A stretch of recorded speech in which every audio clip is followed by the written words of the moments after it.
மாசில் வீணையும் மாலை மதியமும் வீசு தென்றலும் வீங்கிள வேனிலும் மூசு வண்டரை பொய்கையும் போன்றதே ஈசன் எந்தை இணையடி நிழலே.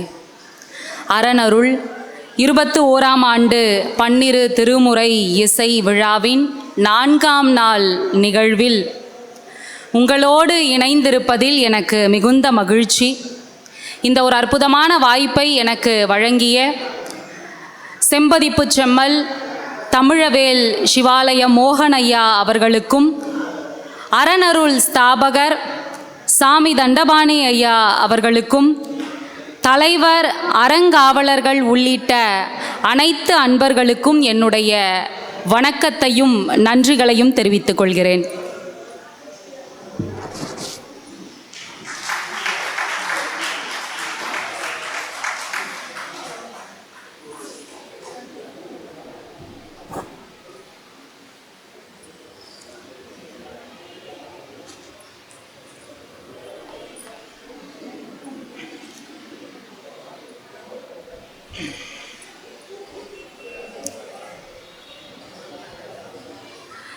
அடியேனுக்கு இந்த இடம் புதிதல்ல. தொடர்ந்து அறனருளில் பேசுவதற்கான வாய்ப்பு இறையருள் ஒவ்வொரு வருடமும் எனக்கு கூட்டுவிப்பதை எண்ணி நான் மகிழ்ச்சி அடைகிறேன். கடந்த வருடம் சேக்கிழார் வழியில் அன்பு செய் அடியார்கள் என்கின்ற ஒரு தலைப்பிலே நாயன்மார்களை பற்றி நிறைய தெரிந்து கொள்வதற்கான ஒரு வாய்ப்பு சிவாலய மோகனையா அவர்களால் கிடைத்து ஒரு புத்தகம் எழுதி திருக்கைலாய பரம்பரை திருத்தருமை ஆதீன 27வது குருமகா சன்னிதானம் அவர்களின் மணிவிழா நூலாக கடந்த ஆண்டு நிறைய நூல்கள் பதிப்பிக்கப்பட்டன. அதில் ஒரு நூலாக அடியேன் எழுதிய சேக்கிழார் வழியில் அன்பு செய் அடியார்கள் என்ற நூலும் இடம் பெற்றிருப்பது அடியேன் செய்த பாக்கியம்தான். அவையில் உள்ள அனைத்து அன்பர்களுக்கும் மீண்டும் ஒரு முறை வணக்கங்களை சொல்லிக்கொண்டு, பெரிய புராண தொடர் சொற்பொழிவு ஒவ்வொரு நாளும் மிக சிறப்பாக காலையிலிருந்து 12 நாட்கள் மிக அற்புதமான நிகழ்வுகள் எல்லாம் தொடர்ந்து நிகழ இருக்கின்றன. பெரிய புராண தொடர் சொற்பொழிவில் எனக்கு வழங்கப்பட்டிருக்கின்ற நாயன்மார்கள் மூர்க்க நாயனார், சோமாசி மாற நாயனார். ஔவையாருக்கும் முருகப்பெருமானுக்கும் விளையாட்டாக ஒரு உரையாடல் நடக்கும். பெரியது எது, கொடியது எது, இனியது எது அப்படின்ற செல்லக்கூடிய அந்த உரையாடலில் உமையோ இறைவர் பாகத்து ஒடுக்கம், இறைவரோ தொண்டர் உள்ளத்துள் ஒடுக்கம், தொண்டர்தம் பெருமை சொல்லவும் பெரியதே என்கின்ற ஒரு பாடல் வரும். தொண்டர்களின் பெருமை அளவிடற்கரியது. நாம் நினைந்து போற்றக்கூடிய ஒரு அற்புதமான தொண்டு நாயன்மார்களினுடைய தொண்டு அப்படிப்பட்டதுதான். கொள் என கொடுத்தல் உயர்ந்தன்று, அதன் எதிர் கொல்லேன் என்றால் அதனினும் உயர்ந்தன்று தானே. அப்படி எனக்கு எதுவுமே வேண்டாம், இறைவனினுடைய திருவடி நிழல் ஒன்றே போதும் என வாழ்ந்தவர்கள்தான் நாயன்மார்கள்.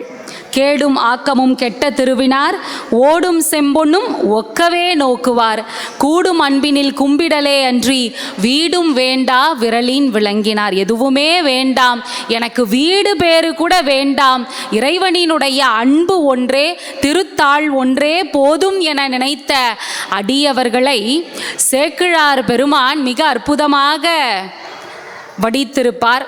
எல்லா நாயன்மார்களும் ஒரே காலத்தவரா, ஒரே சமயத்தவரா, ஒரே தொழில் கொண்டவரா அப்படின்னா இல்லை. வெவ்வேறு காலத்தவர்கள். அவர்கள் செய்த தொண்டின் காரணமாக, அவர்கள் வாழ்ந்த அந்த அர்ப்பணிப்பு மிகுந்த வாழ்க்கையின் காரணமாக அவர்கள் நாயன்மார்களின் வரிசையில் வைத்து போற்றப்படுகிறார்கள்.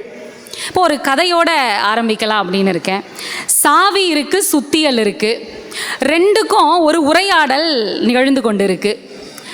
சாவி சுத்தியல் சாவி கிட்ட கேட்குதா, உன்னை விட நான் பலசாலி, ஆனால் ஒரு பூட்டை திறக்கணும்னா நீ சுலபமாக திறந்துடுற, என்னால் அது முடியலையே, அது ஏன் அப்படின்ற ஒரு கேள்வி கேட்டுதான். அதற்கு சாவி பதில் சொல்லியதான், நீ ஒரு பூட்டை திறக்கணும்னா அதோட தலையில் அடிக்கிற, நான் அதனுடைய இதயத்தை தொடுகிறேன், அதனால் என்னால் எளிமையாக திறந்து விட முடிகிறது அப்படின்னு சொல்லிச்சான். பக்தி என்பது எப்படி இருக்க வேண்டும்னா இதயத்தை தொடுவதாக இருக்க வேண்டும், உண்மையான அன்பாக அது இருக்க வேண்டும். அது இருந்தால் மட்டும்தான் இறைவன் நம் முன் காட்சி தந்து நம்மை ஆட்கொள்வார். இப்போ நாயன்மார்கள் அவர்களுடைய வாழ்க்கையை நாம் எடுத்துக்கிட்டோன்னா, ஒரு பாடல்ல இறைவனின் திருவடியை பெற்றவர்கள் இருக்கிறார்கள், 3 பாடல்கள், 5 பாடல்கள், 12, ஆயிரக்கணக்கான பாடல்கள். இப்படி அவர்கள் வாழ்ந்த அந்த வாழ்க்கை அப்படிங்கிறது எப்படி வேண்டுமானாலும் இருந்திருக்கலாம். ஆனால் ஒரே புள்ளியில் அவர்கள் உண்மையான அன்பு என்கின்ற ஒரு புள்ளியில் அவர்கள் இணைகிறார்கள். அப்படி இணைந்ததால் தான் அவர்கள் நாயன்மார்களின் வரிசையில் வைத்து போற்றப்படக்கூடியவர்கள். இப்போ எளிமையான அன்பு ஒன்று இருந்தாலே போதும். தாயுமானவருக்கு வருத்தம் என்ன வருத்தம்னா, நாயன்மார்களின் அன்பை வியந்து அப்படிப்பட்ட ஒரு அன்பு எனக்கு இல்லையேன்னு அவர் வருத்தப்படுகிறார். கல்லால் எரிந்தும் கைவில்லால் அடித்தும் கனிமதுர சொல்லால் துதித்தும் நற்பச்சிலை தூவியும் தொண்டர் இனம் எல்லாம் பிழைத்தனர், அன்பற்ற நான் இனிது ஏது செய்வேன், கொல்லா விரதியர் நேர் நின்ற முக்கட்குருமணியேன்னு புலம்புகிறார். கல்லால் அடித்து ஒருவர் இறைவனின் திருப்பதம் பெற்றார், சொல்லால் அடித்து ஒருவர் இறைவனின் திருப்பதம் பெற்றார். இப்படி ஒவ்வொருவரினுடைய வாழ்க்கையையும் சொல்லி, இப்படியெல்லாம் என்னால் செய்ய முடியலையே, நான் என்னுடைய பாக்கியம் எப்படிப்பட்டது, நான் எப்படிப்பட்ட ஒரு வாழ்க்கையை வாழ்ந்து கொண்டிருக்கிறேன்னு தாயுமானவர் வருத்தப்படுகிறார். நாயன்மார்களினுடைய வாழ்க்கை எப்படி இருக்கிறது என்று. எல்லாவற்றையும் துறந்துட்டார் பட்டினத்தார். எல்லாவற்றையும் துறந்த அவர், நான் செய்யறதெல்லாம் என்னங்க பக்தி, அந்த 3 பேர் செய்த பக்திக்கு ஈடாகுமா? வாளால் மகவறிந்து ஊட்ட வல்லேன் அல்லேன், மாது சொன்ன சூழால் இளமை துறக்க வல்லேன் அல்லேன், தொண்டு செய்து நாளாரில் கண்ணிடத்து அப்ப வல்லேன் அல்லேன், நான் இனி சென்று ஆளாவது எப்படியோ திருக்காலத்தி அப்பருக்கேன். அந்த 3 பேர் செய்த தியாகத்தை மட்டுமே எடுத்து சொல்லி என்னுடைய பக்தி எல்லாம் எப்படிப்பட்டது என பட்டினத்தார் புலம்புகிறார் என்று சொன்னால், நாயன்மார்களினுடைய அந்த அன்பு எப்படிப்பட்டது.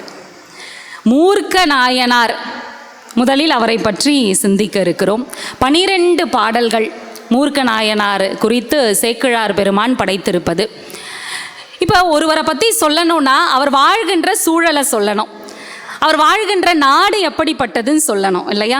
அந்த நாட்டினுடைய வளத்திலிருந்து சேக்கிழார் பெருமான் ஆரம்பிக்கிறார். நாட்டினுடைய பெருமையை எப்படி சொல்றார் பாருங்க. மன்னி பெருகும் பெருந்தொண்டை வளநாடு. எப்படி இருக்கா அந்த நாடு? வளமை பெற்றிருக்கு, பெருந்தொண்டை வளநாடு அப்படின்னு பதிவு செய்கிறார் சேக்கிழார் பெருமான். காடாக இருந்தாலும் நாடாக இருந்தாலும் மேடாக இருந்தாலும் பள்ளமாக இருந்தாலும் ஒரு நாட்டினுடைய சிறப்பு எப்போது உயர்ந்து நிற்கும்னா, சான்றோர்கள் அந்த நாட்டில் இருக்கின்ற பொழுதுதான் உயர்ந்து நிற்கும். அப்போ தொண்டை வளநாடு சான்றோர் உடைத்துன்னு ஒரு வாக்கு உண்டு இல்லையா? அப்போ அந்த தொண்டை நாடு சான்றோர்கள் நிறைந்த ஒரு அற்புதமான நாடு. அந்த நாடு எப்படி வளம் பெற்றது? ஒரு நாட்டினுடைய வளம் எப்படி இருக்கும்? நீர் வளம் முதல்ல செழிக்கணும்.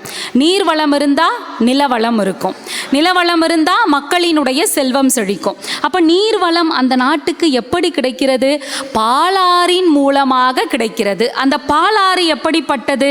வெண்திரை பாலி நதின்னு குறிப்பிடுகிறார். வெண்மையான பாலை போன்ற நீரை கொண்ட ஒரு நதி பாலாறு.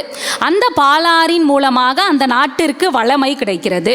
சரி, அந்த நாட்டினுடைய வளம், இப்போ மக்களினுடைய வாழ்க்கை எப்படி இருக்குன்னு ஒரு கேள்விக்குறி இருக்கு இல்லையா? நீர்வளம் சொல்லியாச்சு, நீர்வளத்தால் நிலவளம் செழிக்குது. மக்கள் எப்படி வாழ்ந்தார்கள்? இப்போ மகிழ்ச்சியாக இருக்கிறாங்கன்னா தினந்தோறும் விழா எடுப்பார்கள். அவங்க விழா எடுக்கிற அந்த துணியை பார்த்தே அவர்களினுடைய வாழ்க்கை எப்படி மகிழ்ச்சியாக இருக்குன்னு ஒரு எடை போட முடியும் இல்லையா? அப்போ இந்த பகுதியில் தினம்தோறும் விழா நடக்கிறதாம். விழவின் காடு வேர்க்காடுன்னு முதல் பாடலில் குறிப்பிடுகிறார் சேக்கிழார் பெருமான். இதில் 2 பொருள் நாம் எடுத்துக்கொள்ளலாம். ஒன்று, அங்கு எப்போ எப்பொழுதும் தினம்தோறும் விழாக்கள் நிகழ்ந்து கொண்டே இருக்கு. இது எதை குறிக்கிறது? மக்கள் எப்பொழுதும் மகிழ்ச்சியாக இருக்கிறார்கள், செல்வ செழிப்பான வாழ்க்கையை வாழ்ந்து கொண்டிருக்கிறார்கள் என்பதை குறிக்கிறது. இரண்டாவது, வேல மரங்கள் அடர்த்தியாக இருக்கின்ற ஒரு பகுதி, அதனால விழவின் காடு அப்படிங்கிற ஒரு பெயர் இதற்கு ஏற்பட்டது. திருவேற்காடு திருத்தலத்தில் உதித்தவர் தான் இந்த மூர்க்க நாயனார். இப்ப மக்களினுடைய மகிழ்ச்சி சொல்லியாச்சு. அடுத்து பாருங்க, ஆடல் பாடல் அப்படின்னு ரொம்ப சந்தோஷமா மக்கள் இருக்கிறார்கள். மக்கள் மட்டும் அப்படி இல்லைங்க, பறவைகள் கூட அப்படிதாங்க இருக்குன்னு பதிவு செய்கிறார். இப்போ பொதுவா ஒரு பெண் நடந்தா அந்த பெண்ணினுடைய நடையை எதற்கு உவமையாக சொல்வர்னா, அன்னப்பறவையினுடைய நடைக்கு உதாரணமா சொல்வாங்க. அன்னம் போல நடக்கிறாள். இப்ப கம்பராமாயணத்துல கூட சூர்பனகையினுடைய அழகை இப்ப கதாநாயகிய வர்ணிக்கலாம், வில்லிய கூட வர்ணிக்கிறார் கம்பர். அப்படின்னா சூர்பனகையினுடைய நடையை பற்றி சொல்லுவார். பஞ்சி ஒளிர் விஞ்சு குளிர் பல்லவம் அணுங்க செஞ்சவிய கஞ்சம் நிகர் சீரடியலாகி அம்சொல் இள மஞ்சை என அன்னம் என மின்னும் வஞ்சி என நஞ்சம் என வஞ்ச மகள் வந்தாள் அப்படின்னு சூர்பனகையினுடைய நடையை அழகை கூட கம்பர் கம்பராமாயணத்தில் பதிவு செய்திருப்பார். சீதை நடப்பது அழகாக இருக்கும், சூர்பனகை நடந்தால் அது அழகு அப்படின்னு இருவரின் நடையையும் குறிப்பிடுகின்ற கம்பராமாயணம் கம்பர் ரொம்ப அழகாக பதிவு செய்திருப்பார். அப்படி ஒரு பெண் நடக்கின்ற அந்த நடை அன்னப்பறவையை போல இருக்குமா. அன்னப்பறவை என்ன பண்ணுமா, மகிழ்ச்சியாக நீர்நிலையில் நடனமாடி கொண்டு இருக்குமா. பெண்கள் என்ன செய்வாங்களாம், மெல்லிய இடை கொண்ட பெண்கள் அங்கு இருக்கக்கூடிய ஆடல் அரங்குகளில் நடனமாடி கொண்டிருப்பார்கள். அப்போ பறவைகள் ஒரு பக்கம் நடனமாடி மகிழ்ச்சியை வெளிப்படுத்துகின்றன, பெண்கள் ஒரு பக்கம் நடனமாடி மகிழ்ச்சியை வெளிப்படுத்துகின்றன. இப்படி அவர்கள் இருக்கின்ற அந்த சூழலை ரொம்ப மகிழ்ச்சியாக இருக்கக்கூடிய ஒரு நாடு, எந்த வளத்திற்கும் குறைவில்லாத ஒரு நாடு தான் இவர் மூர்க்க நாயனார் இருக்கின்ற ஒரு நாடு. சரி, இப்போ இவருடைய தொழில் அடுத்து வரார். இப்போ நாட்டை பற்றி சொல்லியாச்சு. தொழில் பரம்பரையாக இறைவனை வழிபட்டு வரும் குடும்பம், வேளாண் குலத்தில் தலைமை பொறுப்பில் உள்ள ஒருவர் அப்படின்னு சொல்கிறார். இப்போ வேளாண்மை செய்து வருகின்ற குடும்பம். பொதுவாக இந்த திருக்கோயிலில் கைங்கரியம் செய்பவர்கள், இறைவனுக்கு அந்த வழிபாட்டினை செய்பவர்கள் வேளாண் குலத்தை சார்ந்தவர்கள் என்கின்ற குறிப்பினை சேக்கிழார் பெருமான் இங்கு கொடுக்கிறார். அந்த வேளாண் குலத்திலையும் தலைமை சார்ந்த பொறுப்பில் இருக்கக்கூடிய ஒருவர் அப்படின்னு இங்கு மூர்க்க நாயனார் பற்றி சொல்கிறார். தம் பற்றுடைய நிலை வேளாண் குலத்தில் தலைமை சார்ந்துள்ளார் அப்படின்னு குறிப்பிடுகிறார். இப்போ நாயன்மாரை அறிமுகம் செய்யணும் இல்லையா. இப்போ ஒருத்தர் அறிமுகம் படுத்தணும்னா நம்ம என்ன சொல்லுவோம், முதல்ல நம்ம பேரை சொல்லுவோம். இப்போ நான் என்னுடைய பெயர் இது, நான் இந்த ஊரில் இருந்து வரேன், இந்த தொழில் செய்கிறேன் அப்படின்னு வரிசைப்படுத்துவோம் இல்லையா. ஆனால் இந்த நாயன்மாரை சேக்கிழார் பெருமான் அறிமுகப்படுத்துகின்ற பொழுது பெயரை சொல்லலை.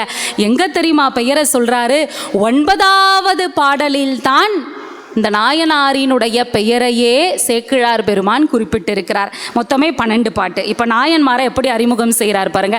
பெயரை சொல்லாமல் அறிமுகப்படுத்துகிறார். குற்றமற்ற வேளாண் குலத்தில் பிறந்தவர். முதல்ல அவருடைய பிறந்த அந்த குலத்தினுடைய பெருமையை சொல்லணும். அடுத்து அறிவு வரப்பெற்ற நாள் முதல் இறைவனினுடைய திருத்தாளை மட்டுமே நினைத்து வாழ்பவர். இப்போ நாம் என்ன சொல்லுவோம், நினைவு தெரிஞ்ச நாள்லேருந்து நான் இந்த இடத்துக்கு வரேன், எனக்கு நினைவு தெரிஞ்ச நாள்லேருந்து இவங்களோட பழக்கத்தில் இருக்கேன் அப்படிலாம் சொல்லுவோம் இல்லையா. அப்போ அறிவு வரப்பெற்ற நாள் முதல் ஞானம் அவருக்கு எப்போ தோன்றியதோ அப்பொழுதே இறைவனினுடைய திருவடிதான் எனக்கு நிழல் அப்படின்னு இருந்தவர் இந்த நாயனார். அடுத்து திருநீற்றின் சிறப்பே மெய்ப்பொருள் அப்படின்னு உணர்ந்தவர். ஆதி முதல்வர் திருநீற்றின் அடைவே பொருள் அப்படின்னு குறிப்பிடுகிறார் சேக்கிழார் பெருமான். இப்போ இவர் என்ன வேலை செய்கிறார், என்ன பண்ணுறார், எப்படி இறைவனால் இவர் ஆட்கொள்ளப்படுகிறார். அடியவருக்கு உணவு கொடுக்கிறார், வயிறார உணவு கொடுக்கிறார். உணவு உண்ட பிறகு அவர்கள் கேட்கின்ற பொருளை எல்லாம் அள்ளி வழங்குகிறார். இதுதான் அவருடைய தொழிலாக இருக்குது. அதுவும் எப்படி பாருங்க, தூய அடிசில் நெய் கண்ணல் சுவையின் கரிகள் அவை அமைத்து மேய அடியார்தமை போற்றி விருப்பால் அமுது செய்வித்தே. விருப்பமோடு செய்கிறார், வேண்டா வெறுப்பா ஐயோ வந்துட்டாங்களே நம்ம போட்டோம் அப்படின்னா இல்லாமல் தூய சோறு, வெண்மையான தூய்மையான சோறு நெய், கண்ணல், கரும்பு சாறு, இப்படி எல்லா சுவையும் ஒன்று கூட்டி அவர் உணவு படைக்கிறார். எப்படி படைக்கிறார்? பெரு விருப்போடு படைக்கிறார். ரொம்ப விருப்பப்பட்டு அந்த வேலையை செய்கிறார். அது மட்டும் இல்லை, ஆய பொருளும் அவர் வேண்டும்படியால் உதவி, அந்த அடியவர் எந்த பொருளை கேட்டாலும் அவர்களுக்கு நிரம்ப பொருள் கொடுத்து அன்பு மிக ஏயுமாறு நாள்தோறும் இணைய பணி செய்து இன்புற்றார். ஒரு நாள் மட்டும் இல்லைங்க, தினம்தோறும் இப்படி அவர் தவறாமல் அந்த வேலையை செய்து வருகிறார் அடியவர்களுக்காக அப்படின்னு குறிப்பிடுகிறார் சேக்கிழார் பெருமான். இப்போ எந்த ஒரு பிரச்சனையும் இல்லாமல் அவருடைய வாழ்க்கை ரொம்ப இந்த மாதிரி போயிட்டே இருக்கு. இறைவன் திருவிளையாடல் இங்கே தான் ஆரம்பிக்குது. அவருடைய அந்த செல்வ வளம் எல்லாம் குன்றுகிறது. அவர் என்ன செய்கிறாரு? சோர்ந்து போகலை. தாங்கிட்ட இருக்கிற எல்லாவற்றையும் விற்கிறார். நிலம் முதற்கொண்டு பொன் பொருள் எல்லாவற்றையும் கொடுத்து அவருடைய பணியில் எந்த தொய்வில்லாமல் வழங்கி கொண்டே வருகிறார். இப்போ இன்னும் அவருடைய செல்வம் குறைகிறது. இவருக்கு கொஞ்சம் சோர்வு தட்டுது, வருத்தப்படுறார். இவருடைய செயல் தொடர்ந்து நடந்துகிட்டு இருக்கு. ஆனால் எப்படி நடக்குதுன்னா கொஞ்சம் குறைஞ்சிருச்சு. முதல்ல நிறைய அடியவர்களுக்கு உணவு கொடுப்பாரு. இப்போ அந்த எண்ணிக்கை குறைந்து விட்டது. அதை எண்ணி அவர் வருத்தப்படுகிறார். மண்ணும் காணியான நிலம் மற்றும் உள்ள திறம் விற்றே அன்னம் அளித்தே மென்மேலும் ஆறாமணத் ஆயினார். மனம், மனசு அவர் கேட்கவே இல்லை. ஏன்னா அவருடைய அந்த தொண்டு தொடர்ந்து கொண்டே இருக்கு. எல்லாவற்றையும் விற்கிறார். நிலம், பொன், பொருள் எல்லாவற்றையும் விற்று அந்த தொண்டை செய்கிறாரு. அப்படி செய்தும் கூட நிறைய அடியவர்களுக்கு என்னால் இதனை வழங்க முடியவில்லையே அப்படின்னு ரொம்ப வருத்தத்தோடு அவர் இருக்கிறார். இப்போ இளையான்குடி மாறநாயனாரினுடைய சரித்திரத்தில் இந்த உணவு இருக்கு இல்லையா, அவரும் உணவு வழங்கி இறைவனினுடைய அடியை பெற்றவர். பிரம்மாவும் திருமாலாலும் காண முடியாத அந்த ஜோதியினுடைய அடியையும் முடியையும் இளையான்குடி மாறநாயனாரும் அவருடைய மனைவியும் கண்டு போற்றினர். அப்படின்னா எப்பேற்பட்ட பாக்கியத்திற்கு அவர்கள் சொந்தக்காரர்களாக இருக்க வேண்டும். அவருடைய சரித்திரத்தில் சேக்கிழார் பெருமான் 4 வகையான உணவு வகைகளை குறிப்பிடுகிறார். சுவைனா நமக்கு தெரியும், இனிப்பு, புளிப்பு, உவர்ப்பு, துவர்ப்பு, கசப்பு, கார்ப்பு அப்படின்னு அறுசுவைகள் உண்டு. உணவுல 4 விதம் உண்டு. உண்டி 4 விதத்தினில் அறுசுவை திறத்தோடு உணவு படைத்தார் இளையான்குடி மாறநாயனார்னு சேக்கிழார் பெருமான் பதிவு செய்திருக்கிறார். அது என்ன 4 வகை? உண்ணல், தின்னல், பருகுதல், நக்கல். உண்ணல்னா நம்ம சோறு சாப்பாடு இருக்கு இல்லையா, அதை நாம் சாப்பிட்றோம் இல்லையா, அந்த வகைக்கு உண்ணல்னு பேர். தின்னல்னா இந்த காய்கறி வகைகள் இதெல்லாம் நாம் எடுத்துக்கொள்வதற்கு பெயர் தின்னல். பருகுதல்னா நீர்மோர், பாயசம், பால், இந்த மாதிரி இருக்கக்கூடிய அந்த திரவ பொருட்களை நாம் எடுத்துக்கொள்வதற்கு பெயர் பருகுதல். நக்குதல், நக்கி சாப்பிட்றது. தேன், அதை நீங்கள் என்னதான் கரண்டியாக ஊற்றி குடித்தாலும், இப்போ கலைமாமணி சர்க்குருநாத ஓதுவார் அவர்களினுடைய பாடல் அரங்கம் நிறைந்த அடியவர்களோடு அப்படியே ஐயா சொல்லும் பொழுது கூட சொன்னாங்க, பலாப்பழத்தில் தேனை நினைத்து கொடுத்த போல ஒரு சுவை. அப்படியே அந்த தேனை நீங்கள் என்னதான் குடங்குடமாக குடித்தாலும் கூட கையில் உள்ளங்கையில் ஊற்றி நக்கி சாப்பிட்டோம் அதுக்கு இணையான ஒரு சுவை கிடையாது. அப்போ இது 4வது வகை. இந்த மாதிரி உண்டி 4 வகையும் இளையான்குடி மாறநாயனார் வழங்கி இறைவனின் திருப்பதம் பெற்றார். காரைக்கால் அம்மையாரினுடைய சரித்திரத்தில் காரைக்கால் அம்மையார் இப்போ முதல்ல சோறு செஞ்சுருவாங்க. இப்போ நாமெல்லாம் வீட்டில் ஒரு வழக்கம் வச்சுருக்கோம், வேலைக்கு தினந்தோறும் போகிறோன்னா பிரச்சனை இல்லை, காலையிலேயே எழுந்து தடபுடலாம் எல்லாம் செஞ்சு யார் யாருக்கு என்னென்ன தேவையோ கட்டி கொடுத்துட்டு எல்லாரையும் வீட்டை விட்டு வெளியில் அமுச்சிட்டு அப்புறம் நாம் வீட்டை விட்டு வெளியில் வர்றதா இல்லை வீட்டில் ஓய்வு எடுக்கிறதா அப்படிங்கிறது நம்மளுடைய வேலையை பொறுத்து. இப்போ நாம் ஒரு வழக்கம் வச்சுருப்போம், எல்லாம் செஞ்சுருவோம். குழம்பு, கூட்டு, பொரியல், அவியல், அப்பளம் எல்லாம் செஞ்சு வச்சுட்டு சாப்பாடு சூடாக வடிச்சுப்போம். சூடாக லாஸ்ட்டில் வடித்து சாப்பிடுவோம், நல்லா இருக்கும் அப்படின்னு நினைப்போம். ஆனால் அந்த முறை தவறு அப்படிங்கிறது காரைக்கால் அம்மையாரினுடைய சரித்திரத்தை நாம் படிக்கும் பொழுது உணர முடியும். ஏன்னா இப்போ வீட்டுக்கு திடீர்னு ஒரு விருந்தாளி வந்துட்டாங்கன்னு வைங்களேன், கூட்டு, பொரியல், குழம்பு, அவியல், அப்பளம் எல்லாம் விதவிதமாக இருக்குது, சாப்பாடு இல்லை, என்ன பண்ணுறது நாம்? இதுவே நாம் சாப்பாடை முதல்ல செஞ்சு வச்சுட்டோன்னு வைங்களேன், வீட்டுக்கு விருந்தினர் வந்தால் கூட ஒரு தயிர் ஊறுகாய் இருந்தால் போதும், அது கூட அறுசுவை உணவிற்கு சமம் அப்படிங்கிறத நாம் அம்மையாரினுடைய அந்த வரலாற்றில் தெரிந்து கொள்ளலாம். அப்படி அதனால் முதல்ல அம்மையார் சாதம் வடித்து வைப்பாங்க. அதன் பிறகு அந்த தொட்டுக்க மாங்காய், மாம்பழம், இறைவனினுடைய அருளால் வருவிக்கப்பட்ட அந்த மாம்பழத்தை வைப்பாங்க. அந்த கதையெல்லாம் நம்ம அறிந்தது தான். அப்போ இப்படி அந்த உணவினுடைய வகைகளை, உபசரிப்பினுடைய தன்மையை, விருந்தோம்பலினுடைய பண்புகளை வெவ்வேறு விதமாக சேக்கிழார் பெருமான் பெரிய புராணம் முழுவதும் காட்டுகிறார். அப்படி இவர் உணவு கொடுத்து அதன் பிறகு அடியவர்கள் கேட்கின்ற எல்லாவற்றையும் கொடுத்து தொண்டு செய்து வருகிறார். இப்போ அவருடைய அந்த நிலையெல்லாம் குறைதா? இவர் சிந்திக்கிறார், என்ன பண்ணுறது, எல்லாவற்றையும் விட்டாச்சு, தான் கிட்ட எதுவுமே இல்லை. ஆனால் தன்னுடைய தொண்டையும் அவருக்கு நிறுத்த மனசு வரல. என்ன செய்யலாம்? முன்னாடி அவர் ஒன்று கற்றுக்கிட்டு இருந்தார், சூதாடுறது. அந்த சூதாட்டத்தை இப்போ நாம் ஆடி அதன் மூலமாக வருகின்ற பொருளை வைத்து நாம் அடியவர்களுக்கு உணவு வழங்கலாம் அப்படின்னு அவருக்கு யோசனை தோணுது. எங்கே போய் சூதாடுறது? தொண்டை நாடு சான்றோர் உடைத்து, அங்கே சான்றோர்கள் நிறைந்திருக்கின்ற ஒரு பகுதி அது. தீய என்பன கனவிலும் நினையாத சிந்தை கொண்டவர்கள் அந்த நாட்டில் இருக்கக்கூடிய பெரியவர்கள். எப்படி அந்த ஒரு தீய தொழிலுக்கு அவர்கள் உடன்படுவர்? அதனால் அங்கே அவருடைய எந்த வேலையும் நடக்கலை. உடனே என்ன பண்ணுறார்? இறைவன் மேலே பாரத்தை போட்டு அங்கேருந்து கிளம்புறார். நம்ம திருமங்கை ஆழ்வாரினுடைய சரித்திரத்தை படிக்கின்ற பொழுது திருமங்கை ஆழ்வார் வழிப்பறி செய்து முதல்ல இந்த மாதிரி அடியவர்களுக்கு உணவு வழங்கிட்டு இருந்தார். வைணவ அடியவர்கள், பசியால் துன்பப்படுபவர்களுக்கு உணவு கொடுக்கணும், அவர்கிட்ட பொருள் இல்லை. அதுவும் யார்கிட்ட வழிப்பறி செய்வார்னா செல்வந்தர்கள் கிட்ட தான் வழிப்பறி செய்வார். இருக்கின்றவர்களிடம் இருந்து எடுத்து இல்லாதவர்களுக்கு கொடுக்கின்ற ஒரு பண்பு தான் திருமங்கை ஆழ்வாருக்கு இருந்தது. ஒரு முறை அவருடைய கைவரிசையை பெருமான் கிட்டேயே காட்டிட்டாரு. திருவாலிமங்கை அப்படிங்கிற இடத்துல திருமண கோலத்தில் பெருமான் வருகின்ற பொழுது அவர்கிட்டயே போய் வழிப்பறி செய்ய சென்று மாட்டிக்கிட்டு அதன் பிறகு நாராயண மந்திரத்தினுடைய அந்த மகத்துவத்தை உணர்ந்து இறைவன் அருளால அதன் பிறகு ஆழ்வாராக அவர் மாறி ஏராளமான பாசுரங்கள், ஏராளமான கோயில்களின் மங்களாசாசனங்கள் செய்து ஆழ்வார்களின் வரிசையில் வைத்து போற்றப்படக்கூடியவர் திருமங்கை ஆழ்வார். இப்படி அடியவர்களினுடைய தொண்டு, எந்த சைவமாக இருந்தாலும் வைணவாக இருந்தாலும் அந்த அடியவர்களினுடைய தொண்டு அப்படிங்கிறது எப்படிப்பட்டது, தொண்டர்களினுடைய அந்த உள்ளம் எப்படிப்பட்டது அப்படிங்கிறத நாம் உணரணும். இப்போ சிவபெருமான் தானே விரும்பி அமைந்திருக்கின்ற ஏராளமான திருத்தலங்கள் இருக்குது. அந்த திருத்தலங்களுக்கெல்லாம் இவர் போகிறாரு. போய் ஒவ்வொரு இடத்துலையும் அவருடைய அந்த சூதாட்டத்தை ஆடுகிறார். ஆடி அதன் மூலமாக வருகின்ற பொருளை அவர் எடுத்துக்க மாட்டார். உணவு செய்து கொடுக்கிறார்கள் இல்லையா, அவர்கள்கிட்ட நேரடியாக சென்று சேருமாறு செய்து விடுகிறார். இப்போ நிறைவில் அவர் எங்கே வராருன்னா குடந்தை, இப்போ கும்பகோணம்னு அழைக்கப்படுது, அப்போ குடந்தை, அந்த குடந்தை பகுதிக்கு வராரு. வந்த அவர் அங்கே சூதாடுறார். இப்போ இங்கே ஒரு பாடல் சேக்கிழார் பெருமான் போடுறார் பாருங்க.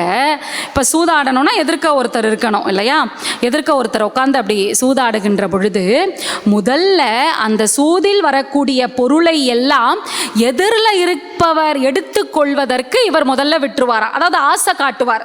நம்ம முன்னாடி அந்த தருமன் சூதாடி அந்த கதையெல்லாம் கூட நாம் தெரியும். பணயமாக என்னென்ன பொருளை வச்சாங்க, கடைசியில் நாட்டை இழந்தாங்க, மனைவி இழந்தாங்க, எல்லாத்தையும் இழந்துட்டாங்க. அப்படி அந்த சூதாட்ட பொருள், அந்த பொருள் வைக்கணும் இல்லையா, அப்படி எதிர்க்க ஆடுகிறவர்களுக்கு ஆசை வார்த்தை காட்டுவார். எப்படி? முற்சூது தாம் தோற்று, முற்சூது தாம் தோற்று முதல் பணயம் அவர் கொள்ள பிற்சூது பலமுறையும் வென்று பெரும் பொருள் ஆக்கி. முதல் சூது எதிரில் இருக்கவர் வெற்றி கொள்ளுமாறு இவர் செய்து விடுவாராம். இப்போ அவர் ஒரு முறை வென்று விட்டார்னு வைங்களேன், அந்த ஆசை விடுமா? விடாது. தொடர்ந்து நாம் மேலே மேலே இன்னும் நிறைய பொருளை பணயமாக வைக்கணும்னு ஒரு உந்துதல் ஏற்படும் இல்லையா, அப்படி ஒரு ஆசையை காட்டி அதன் பிறகு எல்லா நிலையிலையும் இவர் வெற்றி அடைந்து அந்த பெரும் பொருளை எடுத்துப்பார். இப்போ அந்த பெரும் பொருளை எடுத்தால் எதிர்க்க இருக்கும் சும்மா இருப்பானா? சண்டைக்கு வருவான், தேவையில்லாத வார்த்தைகளை பேசுவான். அடுத்த வரி பாருங்க. சொற்சூதால் மறுத்தாரை சுரிகை உருவி குத்தி. அப்படி அந்த சொற்சூது வாக்குவாதம் செய்து ஏதாவது பேசிட்டாங்க அப்படின்னா உடைவாளை எடுத்து உருவி குத்திடுவாராம். இப்போ இந்த மாதிரி ஒரு செயல் அவர்கிட்ட இருக்கு. அடுத்து பாருங்க, இங்கே தான் சேக்கிழார் பெருமான் அவருடைய பெயரை நமக்கு குறிப்பிடுகிறார். நற்சூதர் மூர்க்கர் எனும் பெயர் பெற்றார் நானிலத்தில். நற்சூதர் அவர் செய்கிற ஒரு செயல் வந்து தீமையான செயல். அந்த தீமையான செயலுக்கு நற்சூதர்னு பேர். இப்போ பாம்பு இருக்குது, நல்ல பாம்புன்னு ஒன்று இருக்குது. நல்ல அப்படின்னு இருக்கிறதால எடுத்து நம்ம பைக்குள்ளே போட்டுக்க முடியுமா? முடியாது, அதுதான் விஷம் நிறைந்தது. இப்போ இந்த சூதருக்கு நற்சூதர்னு ஒரு பெயர் அவர் சேக்கிழார் பெருமான் கொடுக்கிறார். அது ஏன்னு பின்னாடி பார்ப்போம். மூர்க்கர் என்னும் பெயர் பெற்றார் நானிலத்தில். மக்கள் எல்லாம் அவரை எப்படி அழைக்கிறார்கள்? மூர்க்கர் என்கின்ற பெயரோடு அழைக்கிறார்கள் அப்படின்னு சொல்கிறார். இப்போ வஞ்சகமாக அவர் என்ன பண்ணுறாரு? சூதாடுறாரு. பேசுகிறவர்களை உடைவாளை வச்சு குத்திடுறாரு. இப்படி அவர் செய்கிற அந்த செயல்கள் எல்லாமே தகாத செயலாக தான் இருக்குது. அப்புறம் எப்படி நற்சூதர்னு அவருக்கு பெயர் வந்தது? இப்போ பணத்தை தன்னுடைய கையில் வாங்க மாட்டார். அடியவர்களுக்கு எப்படி சென்று சேரணுமோ கொடுத்துருவார். அந்த உணவு பந்தியில் கடைசி பந்தியில் உட்காந்து தான் அவர் சாப்பிடுவார். இப்படி அவருடைய வாழ்க்கை போயிட்டுருக்கு. இப்போ சங்க இலக்கியங்கள் மற்ற இலக்கிய பாடல்கள்லாம் என்ன சொல்லுதுன்னா, தீதினால் வந்த பொருளை கொண்டு சமைக்கப்பட்டால் அந்த குணம் அந்த சமையல் மூலமாக அதனை உண்பவர்களுக்கு சென்றுவிடும். இப்போ நம்ம வீட்டில் சமைக்கிறோம், ஒரு நாள் திடீர்னு சுவை பயங்கரமாக இருக்குது, ஒரு நாள் எதுவுமே இல்லாமல் சாதாரணமாக செய்யும் பொழுது சுவை ரொம்ப அற்புதமாக வந்துடும். எல்லாமே போட்டு கஷ்டப்பட்டு இந்த டிவிலலாம் பல வீடியோக்களெல்லாம் பார்த்து செஞ்சு நம்ம செய்கிற சமையல் வந்து சரியாகவே வராது. அப்போ அதுக்கு என்ன காரணமாக இருக்கும்?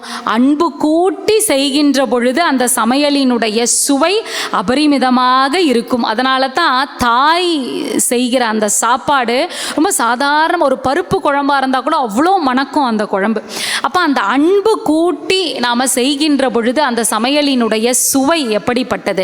மகிழ்ச்சி அதில் இருக்கணும். அப்போ அதை சாப்பிட்ற நமக்கும் உடல் நல்லா இருக்கணும். நம்ம திட்டிக்கிட்டே சமைச்சோன்னா, இல்லை ரொம்ப கோபத்தோடு சமைச்சோன்னா, எரிச்சலோடு சமைச்சோன்னா, அந்த ஒரு குணம் அதனை சாப்பிடுபவர்களுக்கும் சென்றுவிடும். இதுதான் நம்ம இயல்பாக தெரியக்கூடிய ஒரு விஷயம்தான் இது. இப்போ இதுதான் இங்கேயும் நடக்குது. இவர் அந்த பணத்தை தகாத வழியில் பெறுகிறார், பெற்று சமையல் செய்து அடியவர்களுக்கு போடுகிறார். அப்ப அடியவர்களுக்கு அந்த குணம் சென்று சேருமா இல்லையா?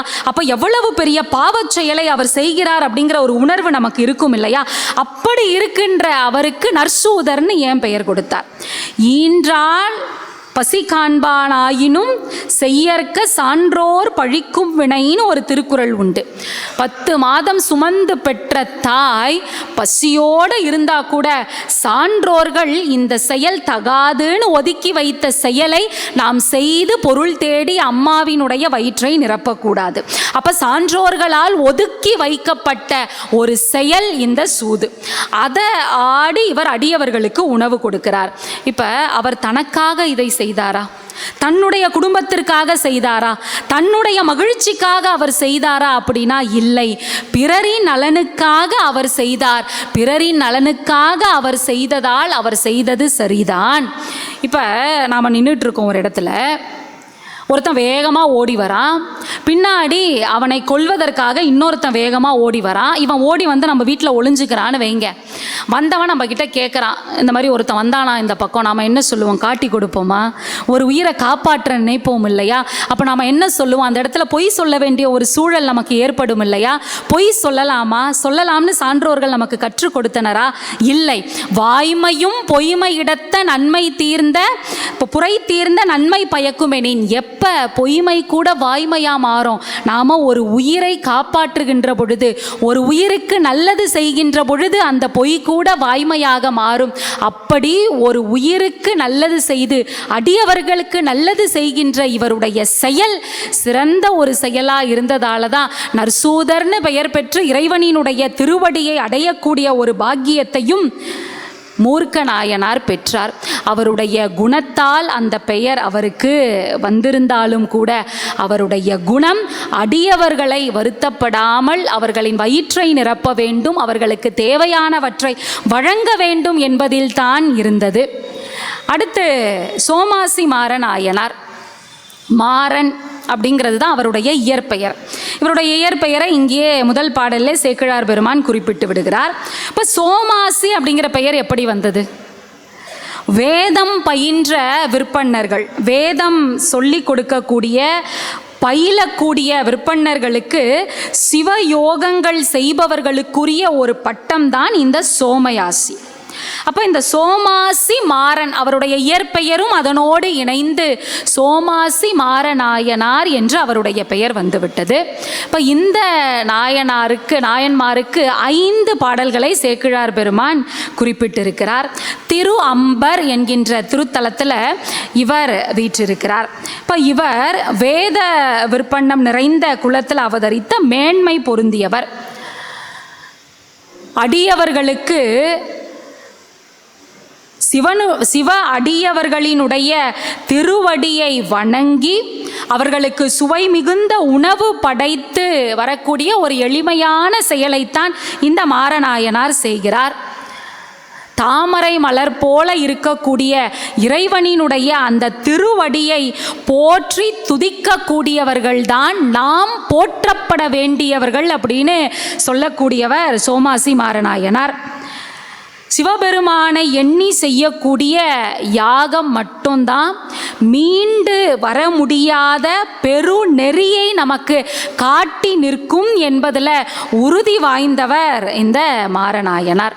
இப்போ திருஞான சம்பந்தரினுடைய புராணத்தில் அவருடைய தந்தை சிவபாத இருதயர் ஒரு இடத்துல சொல்வார், யாகம் நான் செய்யணும், அந்த யாகம் செய்வதற்கான பெரும் பொருள் எனக்கு வேணும், அந்த பொருளை திரட்டி தருமாறு பிள்ளையாரிடம் கேட்பார், திருஞான சம்பந்தரிடம் கேட்பார். அந்த யாகம் இதுதான் என்கின்ற ஒரு குறிப்பை உரையாசிரியர் சிவகவிமணி அவர்கள் தன்னுடைய நூலில் பதிவு செய்திருக்கிறார். சோமயாசி அப்படிங்கிற பட்டம் எப்படி வந்தது? அவர் சிவயாகம் மிகுதியாக செய்யறதால அந்த ஒரு பெயர் ஏற்பட்டது என்று ஆறுமுகத்தம்பிரான் தன்னுடைய உரையில குறிப்பிட்டிருப்பார். இப்படி இந்த நுணுக்கங்கள் எல்லாம் ஒவ்வொரு உரை ஆசிரியர்கள் சேக்கிழார் வழி நின்று வெளிப்படுத்திய கூற்றுகள். இப்போ பெருமானினுடைய அடியவர்கள் யாரா இருந்தாலும் அவர்களுக்கு நாம் அடிமை செய்ய வேண்டும் அப்படிங்கிற ஒரு எண்ணம். மெய்ப்பொருள் நாயனாரினுடைய வரலாறு நாம் அறிந்தது. அதில் முத்தநாதன் ஒருத்தர் இருப்பான். என்னைக்கும் அவன் திருநீர் அணிந்ததே இல்லை. இப்போ திருநீர் அணியணும்னா அதற்கு ஒரு வரைமுறை உண்டு. எங்கே எப்பொழுது எப்படி அணியணும்னு ஒரு வரைமுறை உண்டு. இப்போ மெய்ப்பொருள் நாயனார்கிட்ட நிறைய செல்வம் உண்டு. அந்த செல்வத்தின் மேலையெல்லாம் அந்த முத்தநாதனுக்கு ஆசையான ஆசை இல்லை. மெய்ப்பொருள் நாயனார் அரசர், இவன் சிற்றரசன். அவர்கிட்ட இருக்கக்கூடிய பொருள் மீது ஆசை இல்லை. ஆனாலும் அவரை எதிரியாக பாவித்து அவரை அழிக்க வேண்டுங்கிற எண்ணம் முத்தநாதனுக்கு இருக்கு. நேரடியாக எவ்வளோ மோதி பார்த்தாச்சு, வெற்றி பெற முடியலை. என்ன பண்ணணும்? குறுக்கு வழியில் போய் தான் வெற்றி அடைய முடியணும்னு அவனுக்கு தெரிஞ்சு போச்சு. தெரிஞ்ச இவன் என்ன பண்ணுறான், எப்படி திருநீர் அணியணுங்கிற வரைமுறை இல்லாமல் உடல் முழுவதும் திருநீற்றினை பூசிக்கொள்கிறான். பூசிக்கொண்டு சடை முடி, அந்த முடியை மேலே தூக்கி எப்படி கட்டணும்னு வரைமுறை இல்லாமல் மேலே தூக்கி கட்டுகிறான். உடை வாளை தன்னுடைய இடையில் செருகி ஒரு புத்தகம் இருப்பதை போல வைத்து கொண்டு வரான். ஒவ்வொரு வாயிலாக கடந்து வரான். நிறைவில் தத்தன் என்கின்ற ஒரு அமைச்சன் இருக்கக்கூடிய வாயில். தத்தன் கொஞ்சம் அறிவாளி, அதனால தான் தன் பக்கத்திலேயே அரசர் வச்சிருக்கார். இப்போ அந்த தத்தனினுடைய அந்த வாயிலை கடக்கின்ற பொழுது அரசர் உள்ளே இருக்கார், அந்த புறத்தில் இருக்கார். அங்கே போக முடியுமா? போக முடியாது. அதனால் தடுக்கிறார். இல்லை, நான் அவசியமாக பார்க்கணும் அப்படின்னு வேகமாக உள்ளே போயிடுறான். உள்ளே போனவன் இந்த அறநெறிகளில் கூறப்பட்டிருக்கின்ற ஒரு கருத்தை நான் உனக்கு கற்பிக்கணும், அதுவும் உங்கள் நாயகனார் முன்பு உரைத்த அப்படின்னு சொல்கிறான் பாருங்க. அவனுடைய தோற்றம் எப்படி இருக்குது? சிவ அடியவன் போல இருக்குது. உண்மையான சிவ அடியவனாக இருந்தால் என்ன சொல்லியிருக்கணும்? நம்முடைய நாயகன் உரைத்த உரை ஒன்று உண்டுன்னு சொல்லியிருக்கணும். ஆனால் அவங்க என்ன சொல்கிறான், உங்கள் நாயகனார் உரை செய்த ஒன்று நான் தெரியப்படுத்தணும் அப்படின்னு சொல்லி வரான். வந்த உடனே மெய்ப்பொருள் நாயனாரும் அதற்கு சம்மதிக்கிறார். அப்படியே அந்த கதை ஓட்டம் செல்கிறது. கற்றுக்கொள்பவர்கள் எப்பொழுதும் கீழையும் கற்பிப்பவர்கள் மேலையும் இருக்கணும். இவன் மேலே உட்காந்துக்கிட்டு இருக்கா முத்தநாதன். கற்றுக்கொள்ள மெய்ப்பொருள் நாயனார் கீழே உட்கார்றாரு. உடனே தன்னுடைய இடையில் இருந்து அந்த வாளை எடுத்து செருகி விடுகிறான். சேக்கிழார் பெருமான் அந்த இடத்த கூட எப்படி சொல்றார், நினைத்த அப்பரிசே செய்ய, அவன் என்ன நினைச்சு வந்தானோ அதை முடிச்சிடுறான். இப்போ சத்தம் கேட்டு தத்தன் ஓடி வரானா, ஓடி வந்த அந்த தத்தனுக்கு கோபம், உடனே தன்னுடைய உடைவாளை எடுக்கிறான். அங்க மெய்ப்பொருள் நாயனார் தடுக்கிறார். இவன் சிவன் அடியார். என்னதான் இருந்தாலும் பொய் வேடம்னு சொல்லிடுறாரு சேக்கிழார் பெருமான். தவ வேடத்தில் வரான், ஆனால் தவ வேடம் இல்லை, மெய் வேடம் இல்லை, அது பொய் வேடம்னு சொல்லிடுறாரு முதல்லையே. அப்போ அவன் சிவ அடியவன், அவனை பத்திரமா கொண்டு போய் விட வேண்டியது நம்முடைய பொறுப்பு. அதனால் அவனை ஒன்றும் செய்யக்கூடாது, நாட்டினுடைய எல்லை வரைக்கும் பாதுகாப்பாக விட்டு விட்டு வான்னு சொல்கிறாரு. வருகின்ற வரைக்கும் தன்னுடைய உயிரை அப்படியே பிடித்து வைத்து கொள்கிறார். தத்தன் திரும்ப சொல்றான், அவரு பாதுகாப்பா போயிட்டாருன்னு சொன்னதுக்கப்புறம் இது போல ஒரு செய்கையை இனி எனக்கு யார் செய்ய வல்லார்னு சொல்லி அப்படியே உயிர் துறந்து விடுகிறார். அப்ப சிவ வேடம் அணிந்தவர்கள் உள்ளுக்குள்ள உண்மையான அன்பு இல்லைனா கூட வெளியில பார்க்கின்ற அந்த தோற்றம் ஒன்றே அவர்களை அடியவர்களாக நாம் பாவிப்பதற்கு போதும் என்பதை குறிப்பிடுகின்ற இடங்கள் இவையெல்லாம். இப்போ இதே தான் இங்க சோமாசி மாரநாயனார் என்ன சொல்றாரு, ஒரு அடியவன் எப்படியெல்லாம் இருக்கலாம், எத்தன்மையராயினும் ஈசனுக்கு அன்பர் என்றால் அத்தன்மையர்தாம் நம்மை ஆள்பவர். எந்த தன்மையில் அவன் இருந்துட்டு போனாலும் பரவாயில்ல, ஈசனுக்கு அவன் அடியவன் அப்படின்னு சொன்னா நம்மையெல்லாம் ஆளக்கூடியவன்டாவன் என்று கொள்வார். சித்தம் தெளிய சிவன் அஞ்செழுத்து ஓதும் வாய்மை. ஐந்தெழுத்தை ஓதக்கூடியவர்களுக்கு சித்தம் எப்படி இருக்கும், எப்பொழுதும் தெளிவாக இருக்கும்னு சொல்றார். நித்தம் நியமம் என போற்றும் நெறியில் நின்றார். இதுதான் தினம்தோறும் நான் செய்யக்கூடிய நெறி அப்படின்னு நிற்கக்கூடிய அந்த அடியவர்கள் நம்மை ஆளக்கூடியவர்கள் என்கின்ற ஒரு அழுத்தமான சிந்தனையை இங்கு சோமாசி மாரநாயனார் வைக்கிறார். இப்போ ஐந்தெழுத்து மந்திரத்தை ஓதக்கூடியவர்கள், சிவம் அப்படின்னா மங்களம் தருபவர்னு பொருள். சிவம் சிவம்னு நாம சொல்லிக்கொண்டே இருக்கின்ற பொழுது நம்ம கிட்ட இருக்கக்கூடிய அந்த பயம் எல்லாம் நீங்கி போகும். மாணிக்க வாசகர் நமச்சிவாய வாழ்க நாதந்தாள் வாழ்க என்று சொன்னார். காதலாகி கசிந்து கண்ணீர் மல்கி ஓதுவார் தமை நன்னெறிக்கு உய்ப்பது, வேதம் நான்கினும் மெய்ப்பொருளாவது, நாதன் நாமம் நமச்சிவாயவே என்று திருஞான சம்பந்தர் கூறினார். கற்றுணை பூட்டியோர் கடலினீர் பாய்ச்சினும் நற்றுணையாவது நமச்சிவாயவே என்று அப்பர் பெருமான் பாடினார். இப்படி நமச்சிவாய என்கின்ற மந்திரம் நம்முடைய ஆன்மாவை தூய்மைப்படுத்தும், நம்முடைய சிந்தனையை தெளிவுபடுத்தும் என்கின்ற ஒரு சூட்சுமம் இந்த இடத்தில் சோமாசி மாரநாயனார் குறிப்பிடுகின்ற ஒன்று. நல்லொழுக்கம் இல்லாமல் இருக்கட்டும், சூதாடுபவர்களாக இருக்கட்டும், பிரச்சனைக்குரியவர்களாக இருக்கட்டும், ஈசன் பால் அன்புடையவர்கள் என்கின்ற அந்த ஒரு நிலையே போதும் அவர்களை நாம் மதிப்பதற்கு அப்படின்னு சொல்லிடுறார். அங்கமெல்லாம் குறைந்து அழுகு தொழு நோயராய் ஆவுரித்து தின்றுழலும் புலையரேனும் கங்கைவார் சடைக்கரந்தாருக்கு அன்பராகில் அவர் கண்டீர் யாம் வணங்கும் கடவுளாரேன்னு அப்பர் பெருமான் சொன்னார் இல்லையா, அந்த ஒரு வாக்கை இங்கு நாம் பொருத்தி பார்க்க இயலும். அருட்செல்வம் பொருட்செல்வம் மிக்க திருவாரூருக்கு வராரு சோமாசி மாரநாயனார். அங்கு சுந்தரமூர்த்தி சுவாமிகளை பார்க்கிறார். பார்த்த அவர் தனக்கு தோழனாக ஏற்றுக்கொள்கிறார். தம்புரான் தோழன், இப்பொழுது சோமாசி மாரநாயனாருக்கும் தோழன்.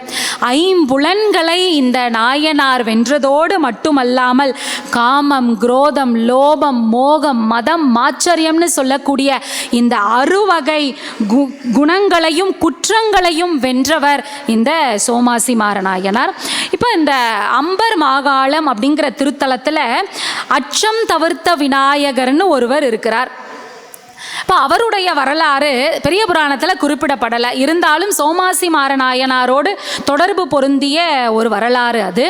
தான் செய்யக்கூடிய யாகத்திற்கு சிவபெருமான் நேரில் வந்து அருளாசி வழங்கி அந்த அவிர்பாகத்தை பெற்று செல்ல வேண்டும் அப்படின்னு விருப்பம் சோமாசி மாரநாயனாருக்கு.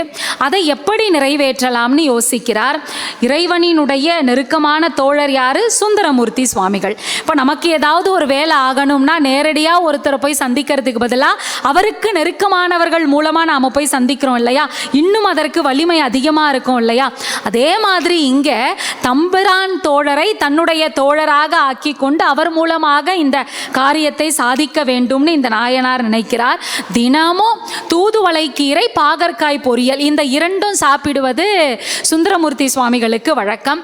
இப்போ இவர் மாரநாயனார் என்ன பண்ணுறாரு, தினமும் பறவை நாச்சியார்கிட்ட இதை கொண்டு போய் கொடுக்குறாரு. தினமும் செய்கிறாங்க அந்த அம்மா, தினமும் இவரும் ருசிச்சு சாப்பிட்றாரு.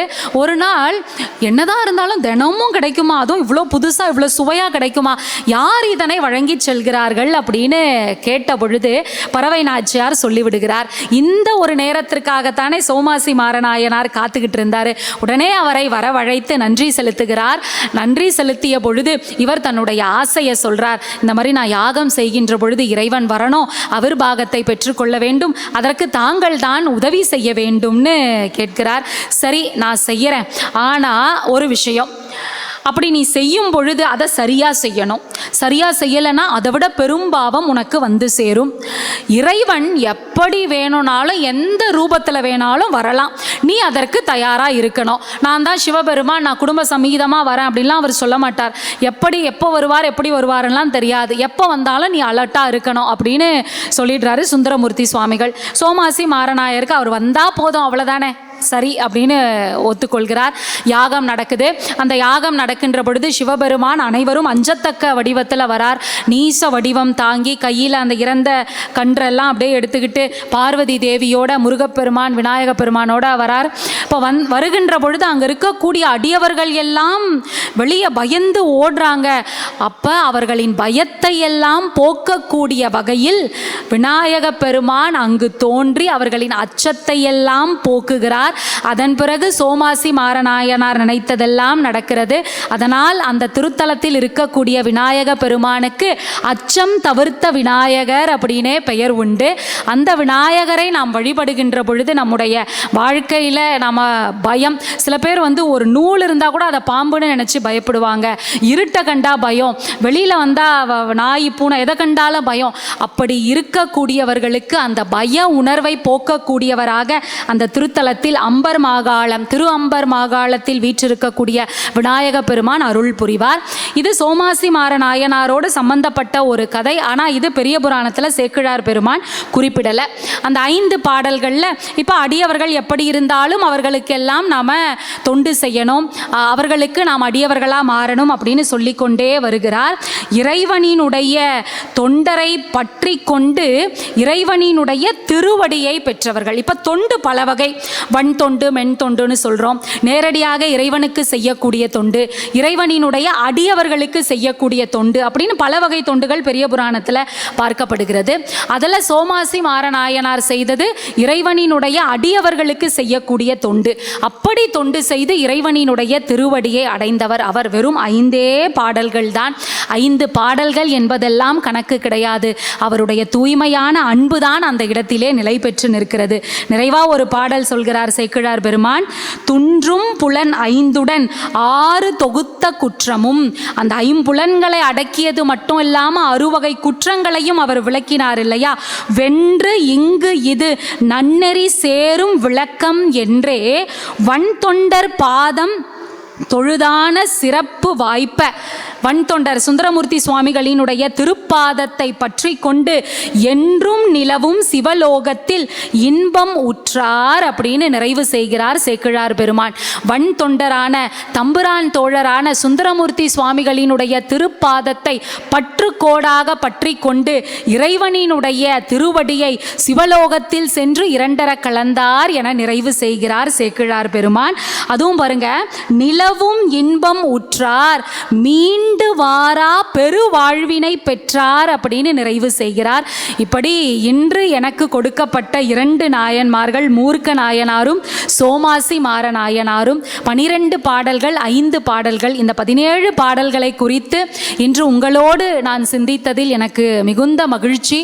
தொண்டு எப்படிப்பட்டதாக இருந்தாலும் அது உண்மையான தொண்டாக இருந்தால் இறைவனினுடைய மனதில் நிலை பெற்று நிற்கும். அப்படிப்பட்ட ஒரு தூய்மையான அன்பு அன்பில் நாம் திளைத்து இறைவனினுடைய திருப்பாதம் பற்றுவோம். தொடர்ந்து அறனருள் பல சமய நிகழ்வுகளை மிக சிறப்பாக நிகழ்த்தி வருகிறது. இறை அருளால் தொடர்ந்து இந்த நிகழ்வுகள் இன்னும் வெற்றிகரமாக நிகழ வேண்டும். சமயம் பேசுபவர்களுக்கு, இளம் தலைமுறைகளுக்கு, இளம் அறிஞர்களுக்கெல்லாம் பல்வேறு வாய்ப்புகளை அவர்கள் வழங்கி வருகிறார்கள். அவர்களின் அந்த பணி சிறக்க தொடர்ந்து நடக்க வேண்டும் என்று சொல்லி இப்படி ஒரு அற்புதமான வாய்ப்பை எனக்கு வழங்கிய அனைத்து அன்பர்களுக்கும் நன்றி கூறி விடைபெறுகிறேன். நன்றி, வணக்கம்.